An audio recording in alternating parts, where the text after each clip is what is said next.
asasi manusia adalah seperangkat hak yang melekat pada hakikat dan keberadaan manusia sebagai makhluk Tuhan yang Maha Esa dan merupakan anugerah yang wajib dihormati, dijunjung tinggi, dan dilindungi oleh negara, hukum, pemerintah, dan setiap orang demi kehormatan serta perlindungan harkat dan martabat manusia. Nah, hak asasi manusia juga dibuat untuk apa sih?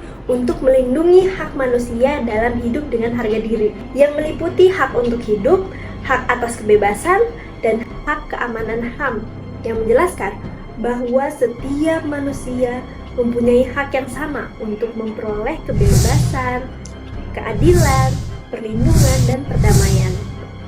HAM penting karena HAM mengatur pemenuhan kebutuhan dasar kita semua, dari pendidikan, tempat tinggal, makanan, pakaian, dan sebagainya. Mengatasi pelanggaran hak asasi manusia di Indonesia melibatkan berbagai langkah, termasuk upaya hukum, pendidikan, advokasi, dan reformasi institusi. Berikut adalah beberapa cara yang dapat dilakukan untuk mengatasi pelanggaran HAM di Indonesia. Penguatan sistem hukum, meningkatkan kapasitas sistem hukum untuk menegakkan dan melindungi HAM, dan memperkuat undang-undang, lembaga pengawas, dan proses hukum yang adil dan transparan. Pendidikan dan kesadaran HAM dapat meningkatkan pemahaman masyarakat tentang HAM melalui pendidikan, pelatihan, dan kampanye kesadaran hukum untuk mempromosikan nilai-nilai HAM yang ada di semua tingkatan masyarakat. Yang pertama, mereka menjamin penegakan hukum yang tegas terhadap perilaku pelanggaran HAM, termasuk pendidikan dan penuntutan terhadap perilaku pelanggaran tanpa pandang bulu status sosial atau politik mereka.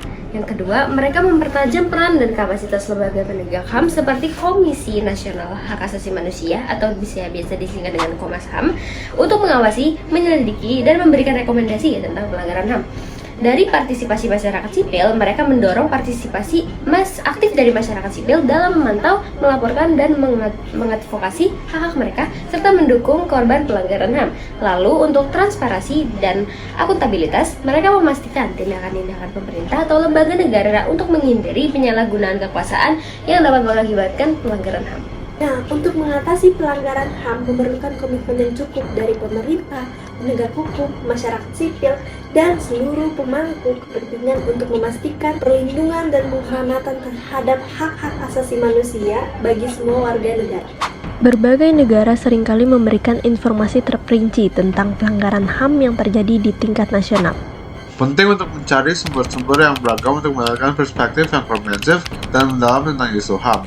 Jalan pustaka semacam ini dapat membantu merangkum dan mensintesis pengetahuan yang sudah ada, serta menyediakan dasar untuk pemahaman yang lebih baik tentang isu-isu HAM yang muncul.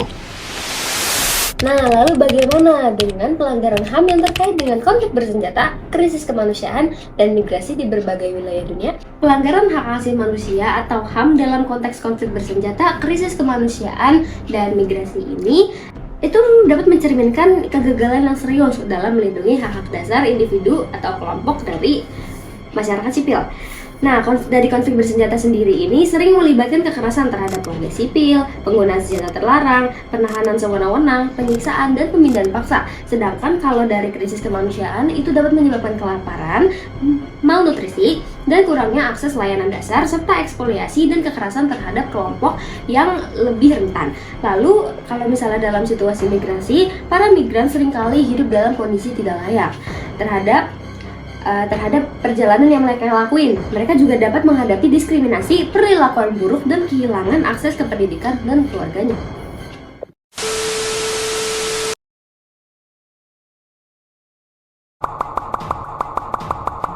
Kalian saya katakan tidak ada pembenaran atas alasan apapun. Orang boleh menghilangkan orang. Mereka menembak rakyat, tapi kemudian bersembunyi di balik ketek kekuasaan. Salah satu contoh pelanggaran HAM yang kelompok kami akan ceritakan itu mengenai kasus Munir. Siapa sih yang gak kenal Munir? Munir Said Tholib atau biasa dikenal Munir adalah seorang aktivis hak asasi manusia di Indonesia yang dikenal karena perjuangannya yang gigih dalam memperjuangkan keadilan dan mengungkap pelanggaran HAM yang ada di Indonesia. Munir lahir pada tanggal 8 Desember 1965 di Malang, Jawa Timur dan meninggal dunia pada tanggal 7 September 2004 dalam sebuah insiden yang kemudian dikenal dengan kasus pembunuhan Munir, atau bisa disebut bahwa pembunuhan Munir merupakan pembunuhan berencana di udara.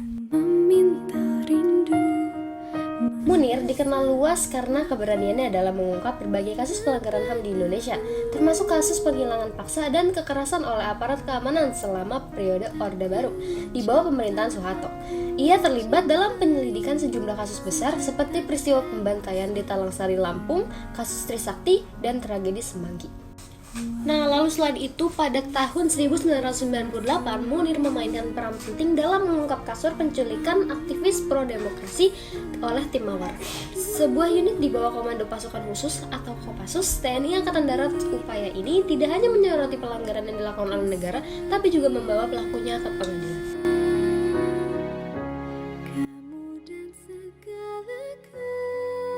Nah, dari berbagai kasus-kasus yang Munir bantu, pasti saja ada orang sebagai korban yang senang dibantu oleh Munir, dan ada pelaku yang sangat tidak senang dengan kehadiran Munir karena kegiatannya jadi mudah terpecahkan dong oleh negara, dan apalagi tidak ada orang yang seberani Munir pada saat itu untuk menindas keadilan. Nah, maka dari itu mulailah orang-orang tersebut menyusun rencana dalam pembunuhan Munir. Pada 7 September 2004, Munir berangkat dari Jakarta menuju Amsterdam untuk melanjutkan studinya. Pada saat itu, Munir mendapatkan beasiswa S2 menuju Amsterdam. Dalam penerbangan yang menuju Amsterdam, Munir menaiki pesawat Garuda dengan nomor penerbangan GA974. Munir tiba-tiba jatuh sakit dan meninggal dunia 2 jam sebelum pesawat mendarat di Bandara Amsterdam. Setelah dilakukan otopsi, ditemukan bahwa Munir meninggal karena racun arsenik dalam dosis yang sangat mematikan. Kasus pembunuhan Munir menjadi perhatian publik dan memicu kemarahan masyarakat serta tekanan internasional. Penyelidikan atas kematiannya mengungkap berbagai bukti yang mengarah pada keterlibatan pejabat tinggi di Garuda Indonesia dan dugaan keterlibatan Badan Intelijen Negara atau BIN.